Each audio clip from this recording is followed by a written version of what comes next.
మీ వద్దమ్మా నిలబడొద్దు. కొంతమంది బయట చేస్తున్నారు కదా, మీరు లోపల వర్క్ చేయండి, వాళ్ళకి జరుగుతుంది కదా న్యాయం. వాళ్ళకి జరిగినప్పుడు మీకు కూడా లోపల ఉన్న వాళ్ళకి జరుగుతుంది న్యాయం. ఒక 15,000 జీతం మేము మాకు చేయండి సార్. పిల్లల ఫీజులు పెరిగినాయి, రూమ్ రెంట్లు పెరిగినాయి. ఒక ఆయిల్ ప్యాకెట్ 160 రూపాయలు ఆయిల్ ప్యాకెట్. నెలకి ఎన్ని ఆయిల్ ప్యాకెట్లు పడతాయి? ఎంత ఖర్చులు అవుతున్నాయి మాకు. ఆటో ఛార్జీ నెలకి 1200 పెట్టుకుని నీ కారు వస్తుంది వర్కరు. ఇల్లు చక్క పెట్టుకోవాలి, ఇన్ని పనులు చేసుకుని రావాలి. 1 మినిట్ లేట్ కాకూడదు. 9కి 1 మినిట్ లేట్ పంచి పడితే హెడ్ ఆఫీస్కి పోతుందమ్మా, హెడ్ ఆఫీస్కి పోతుంది. మన హైదరాబాద్ కంపెనీ, మన షాయి కంపెనీ పరువు ఏం కావాలి? ఏం కావాలని ప్రతిరోజు 3:30 నుంచి స్టార్ట్ చేస్తారు మాకు లైన్ మీటింగ్. పిల్లల్ని భర్తల్ని అందరినీ వదిలి, ఇంట్లో ముసలోళ్ళు అత్తమామల్ని కూడా వదిలి ఇండే వండుకున్నాము. వాళ్ళు మమ్మల్ని లోపలికి రానిస్తారా? ఉండికోళ్ళే రోడ్డు మీద ఉంటే మమ్మల్ని లోపలికి రానిస్తారా? మేము అడుగుతున్నాం ఎమ్మెల్యే గారిని.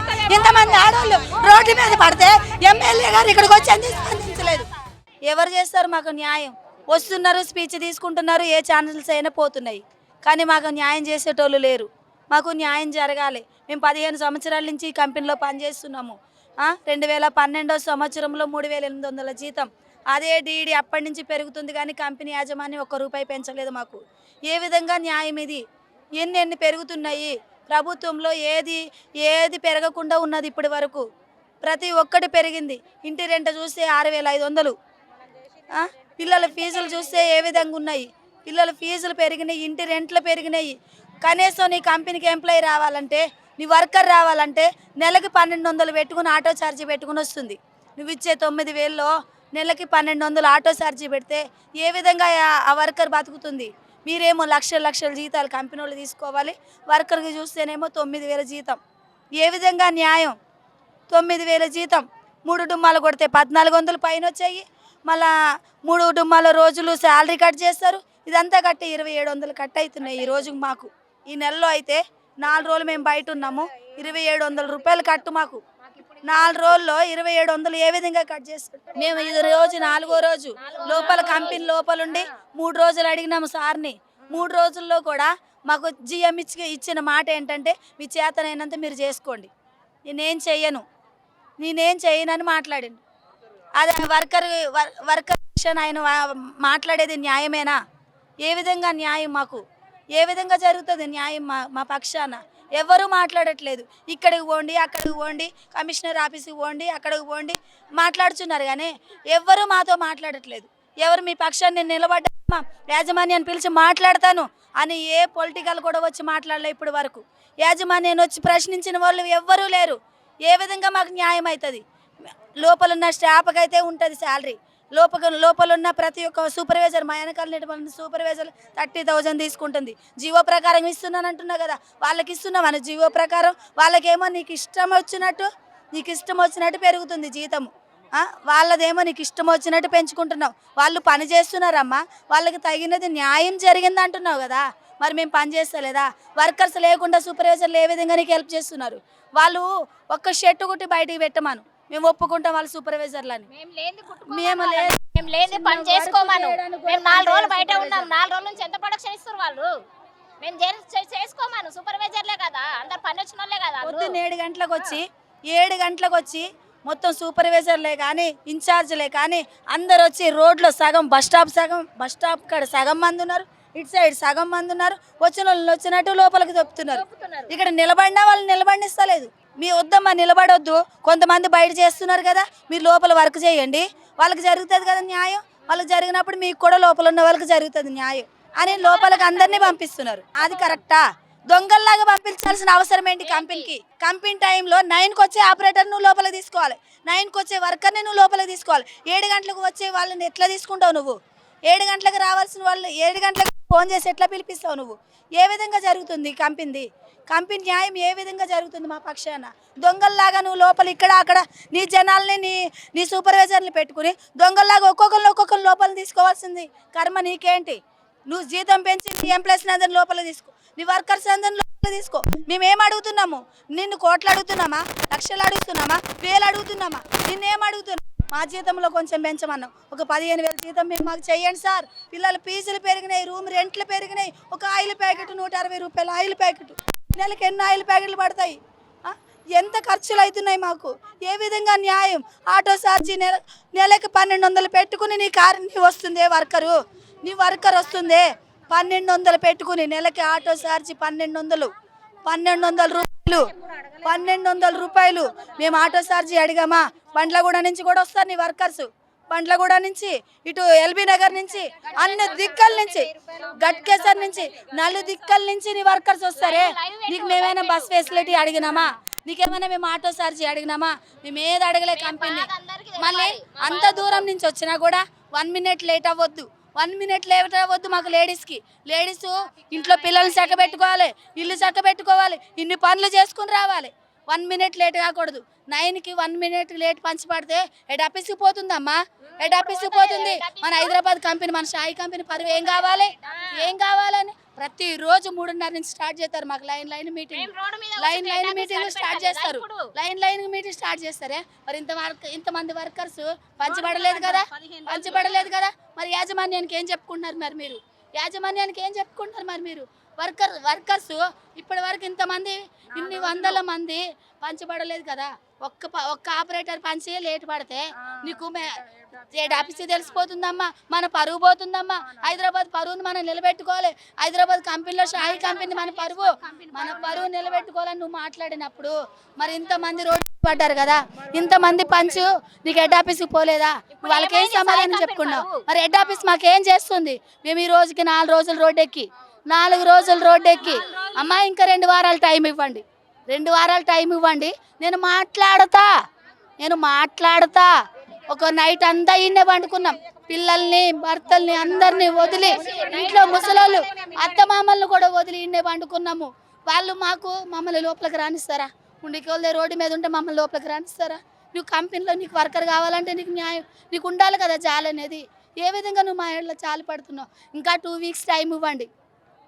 నిన్న అదే మాట ఈరోజు అదే మాట 2 వీక్స్ టైం ఇవ్వండి 2 వీక్స్ టైం అడిగినప్పుడు నీ నోటి మాటతో కాదు మాకు చెప్పేది ఏదైనా మాకు కావాలని మేము అడుగుతున్నాం ఏం వేలు అడగట్లేదు కదా మేము 3 రోజులు కంపెనీలో కొంతమంది తీసుకెళ్ళి కొంతమంది ఒక 10 మెంబర్స్ వెళ్ళి కంపెనీలో అడిగినప్పుడు నువ్వేం చేసుకుంటారో చేసుకోండి నేను జీతం రూపాయి పెరగదన్నావు అయినా ఇప్పుడు 2 వీక్స్ ఏ విధంగా అడుగుతున్నావు 2 వీక్స్ చేసి సరే 2 వీక్స్ టైం అడిగిండు అప్పటి వరకు కూడా కంపెనీ బంద్ చేసి వర్క్ నడవకుండా కంపెనీ బంద్ చేసి బయట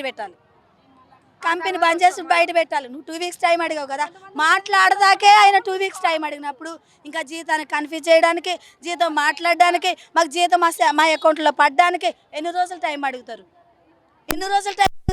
అది మాకు సమాధానం కావాలి ఎన్ని రోజులు టైం అడుగుతారు సార్ చెప్పండి మా పిల్లల్ని వదులుకుని అందరికి పిల్లలకి ఏం వండి పెడుతున్నామో లేదో తెలియదు నేను 7 గంటలకు వచ్చేసరికి అందరినీ బెదిరించి లోపలికి తీసుకుపోతున్నాడు 7 గంటలకు నేను వచ్చేసరికి అందరినీ బెదిరించి అక్కడ బస్ స్టాప్ దగ్గర కొంతమందిని ఇక్కడ కొంతమందిని పెట్టి నేను ఒక్కదాన్నే వస్తే నీకెందుకమ్మా ఒక్కదాని బాధ నీకెందుకు నువ్వు ఒక్కదాని గురించి ఎందుకు మాట్లాడుతున్నావు వీళ్ళందరి గురించి నువ్వు ఒక్కదాని ఎందుకు మాట్లాడుతున్నావు అని నన్ను ప్రశ్నించారు నేను అడిగితే వచ్చి నువ్వు ఒక్కదాని ఎందుకు మాట్లాడుతున్నావు అమ్మా అందరికీ లేని బాధ నీకెందుకో పోతున్నారు కదా వాళ్ళని తీసుకెళ్తున్నాం కదా వాళ్ళకి వర్క్ ఇష్టమై తీసుకెళ్తున్నాము ఈరోజు షిప్మెంట్ ఉంది ఈరోజు ఆడిట్ ఉంది అందుకే కొంతమంది వర్క్ నడిపియాలని తీసుకుపోయిండు ఆడిటర్స్ వచ్చినప్పుడు మాకు కావాల్సిన ఫెసిలిటీస్ అన్నీ చూస్తారు మమ్మల్ని మాట్లాడినా మమ్మల్ని ఏమనరు అప్పుడు మేము మాట్లాడినా మమ్మల్ని ఏమనరు ఆడిటర్స్ లేకుండా ఉంటారు చూడు అప్పుడు చూసుకుంటారు మా తడాక మమ్మల్ని అప్పుడు పెడతారు టార్చరు వాష్రూమ్స్ పోనీయరు వాష్రూమ్ పోతే నేను కుట్టే పీస్ అంతా నా పెండింగే ఉంటుంది ముందు మనిషి గడ్డి తింటున్నావా అన్నం తింటున్నావా నువ్వు ముందు మనిషి ఖాళీగా ఉంది అని మాట్లాడతారు అవన్నీ మేము భరించుకుని 15 సంవత్సరాల కంపెనీలో పనిచేసాం మేము అవన్నిటి గురించి మేము మాట్లాడడానికి లేము ఇక్కడ మాకు జీతం పెరగాలనే మేము రోడ్డు ఎక్కినాం ఈరోజు మా పిల్లల్ని మా భర్తల్ని మా అత్తమామల్ని అందరినీ వదిలి మేము రోడ్డు ఎక్కాము ఎందుకు ఎక్కాలి మేము మా పరిస్థితి ఏంటి ఏ ఛానల్స్ కూడా స్పీచ్ తీసుకుంటున్నారు యూట్యూబ్లో పెడుతున్నారు పోతున్నారు కానీ మాకు న్యాయం జరగట్లేదు ఏ పొలిటికల్ వచ్చి కూడా పోజులు ఇస్తున్నారు ఫోన్లకి ఇలా పట్టుకుని పోజులు ఇచ్చి మాట్లాడి పోతున్నారు కానీ కరెక్ట్ అయిన వాళ్ళు అయితే యాజమాన్యం పిలిచి మరి ఇంతమంది 4 రోజుల నుంచి ఇలా రోడ్డు మీద ఉన్నారే ఎండ్లో ఉన్నారే మరి 15 సంవత్సరాల నుంచి నువ్వు పని చేయించుకున్నది ఇదా న్యాయం నువ్వు వర్కర్ చేసేది అని ఎవరైనా ప్రశ్నించవచ్చు కానీ ఎవరు ప్రశ్నిస్తలేదు ఎవరు లేరు మా పక్షాన, ఎవరు ప్రశ్నిస్తలేదు. ఒక ప్రభాకర్ రెడ్డి సార్ ఒక్కరే ఒక నైట్ అంతా మేము ఇక్కడ ఉంటే అమ్మ నేనున్న మీకు అండగా అని ఆయన మాజీ ఎమ్మెల్యే గారు ప్రభాకర్ గారు మాతో పడుకున్నాడు. మాకు అందరికీ ఒకటే 1500 మంది లేడీ కార్మికులు షాహీ ఎక్స్పోర్ట్ వాళ్ళం ఉన్నాము. మాకు అందరికీ జీతాలు పెరగాలని ఒకటే తప్ప మాకు ఏది లేదు. ఉప్పలు లక్ష్మారెడ్డి గారు ఎమ్మెల్యే లక్ష్మారెడ్డి గారు స్పందించట్లేరు. లైవ్ చూడట్లేదా, యూట్యూబ్ లో చూడట్లేదా? ఇంతమంది లేడీ కార్మికులు రోడ్డు మీద పడ్డాము. దేనికి? ఓట్లకే మేము ఉన్నామా ప్రజలము? మా కష్టాలు వాళ్ళకి కావా? మా కష్టాలు మేము ఎంతో కష్టపడుకుంటాం. మేము రోడ్డు ఎక్కినాము. మా కష్టాలు చూసి రాజకీయ నాయకులు అంతా ఎక్కడ పోయారు? సీఎం రేవంత్ రెడ్డి గారికి తెలియాలి. ఇప్పుడు మన ఎమ్మెల్యే గారు మాట్లాడతారమ్మా, ఈ సమయంలో వస్తారమ్మా అన్నప్పుడు మాట్లాడడానికి వస్తారు. మాట్లాడడానికి ఆ యొక్క సభలో హామీలు ఇవ్వడానికి మాత్రమే పనిచేస్తారా ఎమ్మెల్యే గారు? ఇంతమంది రోడ్డుని పడితే పనిచేయరా ఎమ్మెల్యే గారు? మేము అడుగుతున్నాం ఎమ్మెల్యే గారిని. ఇంతమంది ఆడవాళ్ళు రోడ్డు మీద పడితే ఎమ్మెల్యే గారు ఇక్కడికి వచ్చి ఎందుకు స్పందించలేదు? ఎందుకు స్పందించలేదు? మాకు సమాధానం చెప్పాలి. ఆ కంపెనీ కోట్లాడడానికి ఎందుకు వస్తారు? యాజమాన్యతో కలిసి కూడా నిలబడతారు. మాకు మాట్లాడే ఓపిక కూడా లేకుండా నశించిపోయినాం మేము. జీతాలు పెరుగుతాయి. ఈ కంపెనీలో సంవత్సరానికి జీతాలు పెరిగేది లేదు. 12 సంవత్సరాలు అయితే అదే జీతం. ఈ రోజు బియ్యం బ్యాగ్ కొనాలంటే 1500, 2000 తక్కువ లేదు. ఇంటి కిరాయిలు 6500, 7000 ఉన్నాయి. ఒక్కో ఇంట్లో మగవాళ్ళు కరెక్ట్ గా ఉండరు. 80% ఆడవాళ్ళే పనిచేసి బతుకుతారు. మరి మగవాళ్ళు లేని వాళ్ళు ఎక్కడ బతుకుతారు? కంపెనీ నమ్ముకొని మేము రోడ్ ఎక్కినాము. మాకు ఏంటి న్యాయం జరుగుతుంది? ఏ కంపెనీ జీతాలు 2 ఏళ్లకు 3 ఏళ్లకు ఒకసారి పెరుగుతాయి. 1000 రూపాయలు 1500 పెరుగుతాయి. ఈ కంపెనీలో 12 సంవత్సరాల నుంచి అయినా సరే కంపెనీలో జీతాలు పెరగడం లేదు. ఎందుకు పెరగడం లేదు? అడిగితే శాలరీ మేము న్యాయబద్ధంగా మాకు శాలరీ అడుగుతున్నాం. వాళ్ళు మాకు కావాలి. ఏ ఎమ్మెల్యేలు ఇంతవరకు ఎందుకు ఈ ఉప్పల్ నియోజకవర్గం ఎమ్మెల్యే ఎందుకు రావడం లేదు? మమ్మల్ని ఎందుకు అడగడం లేదు? ఓటు కోసమే కావాలా? ఆయనకు ఓటే కావాలా? లేడీస్ దేనికి పోరాడలేరు కదా. నేను పంపిస్తా అన్న కమిషనర్ గారు ఇప్పటి వరకు ఎందుకు పంపించలేదు? మీరే ఏనండి live. I'm Mahesh speaking, sir. A journalist from Nacharam, sir. Tell me, Mahesh, sir. Commissioner. Yes, sir. This is related to Shahi Exports Company, sir. How is this third day, sir? What is the solution to this, sir? They are asking us to go to meet the commissioner, sir. We will not go. If we go, we will lose again. Someone will threaten us. Their ladies inspector, sir, also said, it will not be like that, Mama. They say that this is a performer for this. They do not understand, sir. First, పేపర్కి వచ్చినా కూడా MLA without స్పందించకపోవడం understanding ఏంది? what is actually, if they have any issues, they should first give us an application. When That is given, we will call both the management and the workers and conduct consideration meetings. ఆయన ఎందుకు రావడం లేదు? మన రాజకీయ నాయకులు